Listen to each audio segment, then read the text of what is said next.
Howdy from Texas! Eric and Dixie here! We are stoked to be here to talk about the Callie shoot. Woohoo! This was such a fun shoot. Yes! Oh, definitely one of my favorites. Dude, zebras, ever. We got to play with them, got to pet them. Look at these guys! They're like puppies. They're living the dream, living the zebra dream. They're so cool. This was so much fun. So we were able to shoot with these guys, and it was such a cool opportunity to really kind of get to know the zebras and kind of play with them before the shoot. That's one of the biggest things of working with animals is really kind of getting to know them before you put them in with a model or something like that, so that you can kind of, so they can feel you and see your energy. Eric's bonding with them. Right.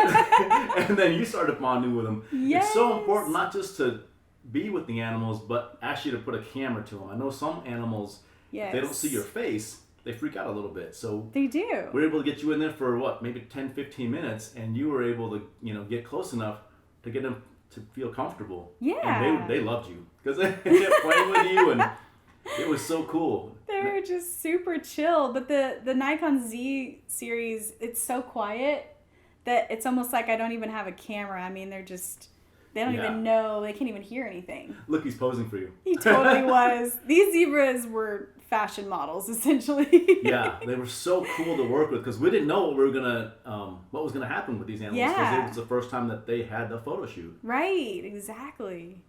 Boss, I love your inspiration boards, by the way. Oh, thank you. It's so cool to be able to have cool concepts to create from nothing and to actually hone down something to a place where we can create images that would be, everlasting. Yeah, absolutely. I love putting together the boards. It also really helps, whoever we're working with. I showed it to Dan, the owner of the zebras, so he could really kind of get an idea of the kind of poses that, he could pose the zebras. So it really helped him know what we were after. Right. He helped us place the animals as well in such a way where he knew what we wanted. Exactly.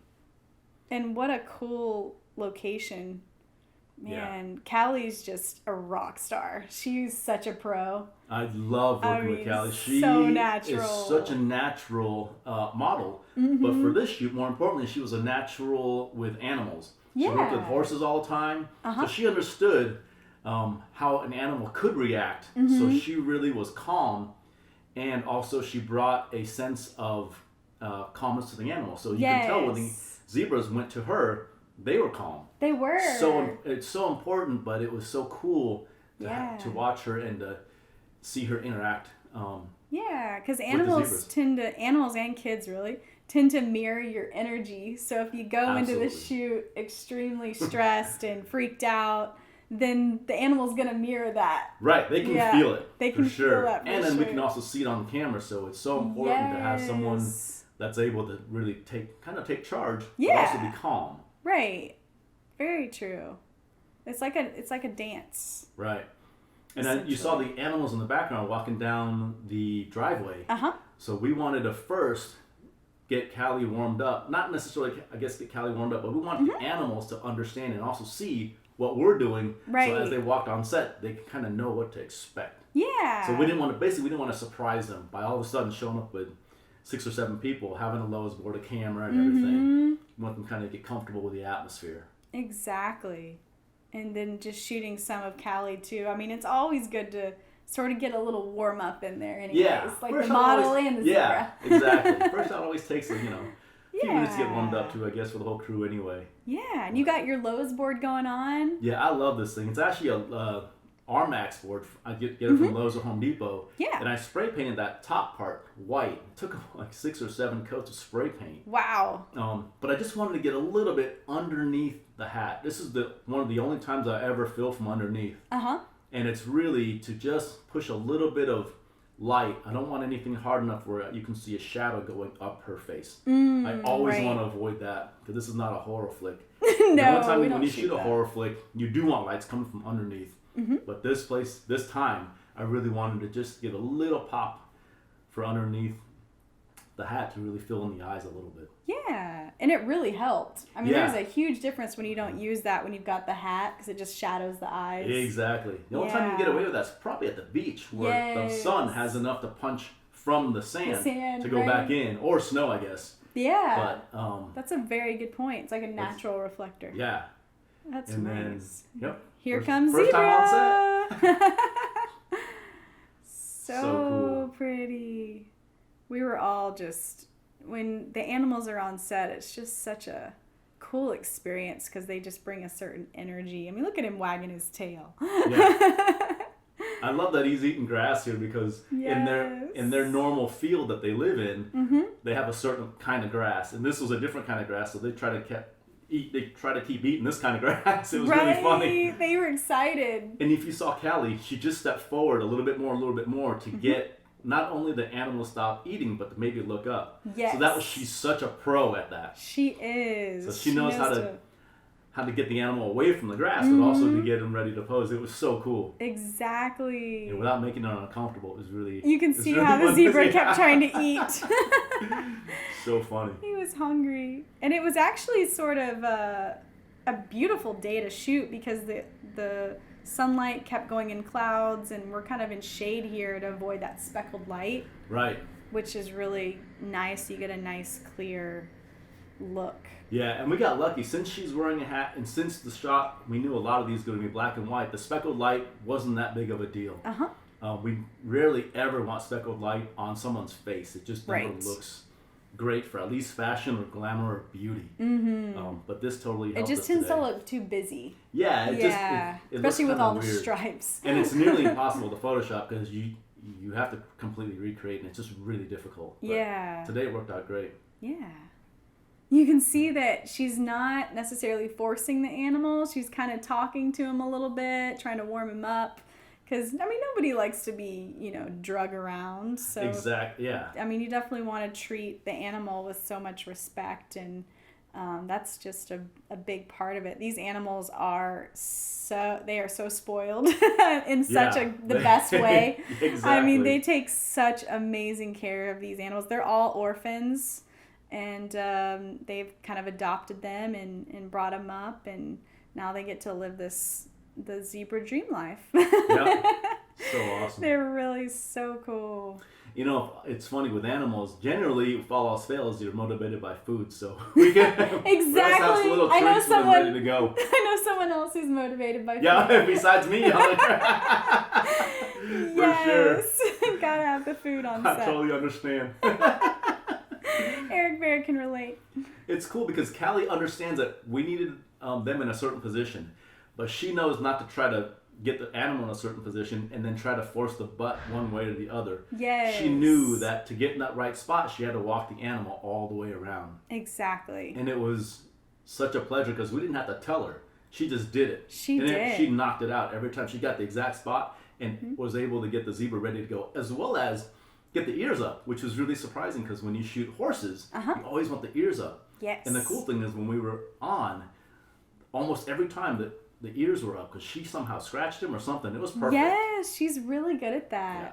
One of the big things when you're doing a shoot, you want to definitely ask whoever your subject is if they've worked with animals before or not. Yeah. Callie definitely had. Right. So that was a huge plus because when you don't have that, it can really go the wrong way. Yeah. And I love that just the scene before is the animal didn't want to turn. Yeah. The zebra didn't want to turn, so Callie just, fine, we're going to just shoot your butt then and I'm going to pose here. She's just going to keep posing. She totally posing. just worked with him. It was so great. Yes. And then we gave her a break from her high heels. We did. And it and it also made the zebra look a little bit taller when she took her heels off because Callie's so tall. Right. And then we gave her like 5-inch heels, so it was really cool. It was nice. She had a little break because it's hard to wear heels in the dirt. Yeah, and it was, what is it, like September in Texas? Yes. And she's wearing a black jacket with a black hat. Right. She was just cooking. I don't understand how she didn't sweat all day. I don't either. I don't think that she sweats. Yeah, to be quite honest. right. She's just perfect. I love the black and whites. Yeah. Colors are great, but just the black and whites are so striking. Yeah. First outfit change, or second? Yes. More stripes. Oh my gosh, our stylist Sally pulled the coolest outfits for this. I told her tons and tons of stripes because I wanted her to match the zebra. And she pulled probably like 15 or 20 outfits with the stripes. So many great options. It was hard to choose, honestly. It was really hard to narrow them down. That's a good problem. That's always the best option. Exactly. Yes. Oh, this is important. Yeah, so when I clean lenses and when I clean cameras, I always turn them upside down because it gives you the least amount of chance of dust going back into it. Yes. And I rarely use canned air unless that's my only option. I try to use that rocket. Yeah. Well, and the sensor on the new Nikon Zs are so huge. Yeah, you got to be gigantic. super careful with the dust. If you get one little speck, it's in there. It's in there. It's going to be a lot of Photoshop. I love this part of the day. Oh, it's such pretty light right now. Yeah, the backlight started at, I don't know, almost an hour and a half. It felt like. So we had a long time to shoot here. We were so glad because we did a bunch of outfit changes. And I love this field. It just was perfect. So fun. It was interesting. We definitely, you got to be careful, to prep the model as far as like when she shows up to a shoot, you never want to have her show up and she has sort of nails all unkept and janky. So I always try to, especially when you're shooting beauty or a beauty campaign or something like that, you always want to have them get their nails done before the shoot. Absolutely. Because even with our cameras, if we're shooting far away, we're still shooting, big files. 50 megapixel files. files. We'll see all that. Yes. And it's really hard to Photoshop that kind of stuff. So it is. It'll just save you so much time. Yeah. A lot of times I like to get the model, doing some actions with the zebra, and then I just shoot a ton of frames because you just never quite know what the zebra is going to do. So you want to shoot a ton of frames and kind of just capture them. It's almost like a dance. Exactly. And I remember it's cool because since Callie was so great with the zebra, you were directing Callie, and Callie was directing the zebra. And the interaction between you guys, a lot of the communication was nonverbal. Yeah. When you change lenses or when you change positions, so did Callie. She knows almost what you wanted, and it was really cool to see you guys work like that. And so effortless. She led the zebra to the position that she thought you wanted, and she knocked out every time. It was amazing. Yeah, it was really neat because it was almost like we were just like it really was like a dance. When you have someone that is that talented and just effortless, it makes all the difference in the world. Right. It was such a pleasure. And it's such a difference when you work with, experienced models to more newbies. Right. You wouldn't want to throw a newbie in with an animal. Right, exactly. Especially, zebras are wild animals. Yes. And this was their first shoot, so you really want to get your talent to make sure that they're comfortable, and obviously the animal comfortable with the talent. Exactly. Brought in that beautiful white reflector. Yeah, such a cool hat. So fun. That's a fun purchase from my hat collection there. You have the biggest hat collection I've ever seen. I think I have 3 of these particular hats. They're a Forever 21 purchase. Gotta love those.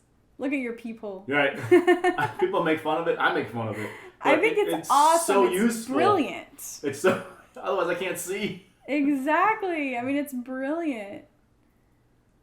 And it just, provides just that kiss of light just from that to make it beautifully contrasty, and it's not too much. Exactly. So usually when I use the silver, I try to be at least 20 feet away. Sometimes I'm 50 feet away with the silver. If I have white and the animal allows it, I'll get it a lot closer. Right. That makes sense. That's generally my preference. Yeah. Especially during backlight, because silver can be really strong. Yes. It's a real specific look. And it's also hard for models with light eyes to look at the silver. Yes. Absolutely. It's really tough. One technique I like to do is to have them close their eyes and look up at the sun with their eyes closed, and then it gets their eyes used to it a little bit, and then they can, I can count to 3, and then they can look into the lens, and they're able to open their eyes a little bit more. So you can use some little techniques like that, but it's still tough with the silver. Yeah. It's better to use the white. Exactly. Yeah. Yeah. God, I love that backlight. It's so cool. They were almost bowing down to her in this. I know. It's amazing. This was so amazing. Such a fun shoot. that backlight with the grass just looks so pretty. And we're still shooting. Like, the sun is, like, gone down by now almost. It's funny because I notice when we shoot backlight, as the sun hits the horizon, we'll switch to front light. Totally. And then we'll go back to backlight because all of a sudden everything gets monotone again. Yes. Then we can use a silver card even behind it to create more backlight as a kind of fake it a little bit. Or we use a strobe. Or we'll go back to front light. It's really cool. There's a cool dance that happens. Yeah. But there's a heart. I love that all the animals that we've shot have had a little heart somewhere. Yeah. I remember you telling me about the longhorn shoot had a heart on it. It's good luck. It is good luck. We only will shoot the animals if they have a little heart on them. Right. What a fun day. Oh, this was such another animal. Another animal. My cricket that was hanging out with me that day. Oh, so good. 18. Yes, thank you guys for tuning in, and we'll see you in the next video. Woohoo! Take care.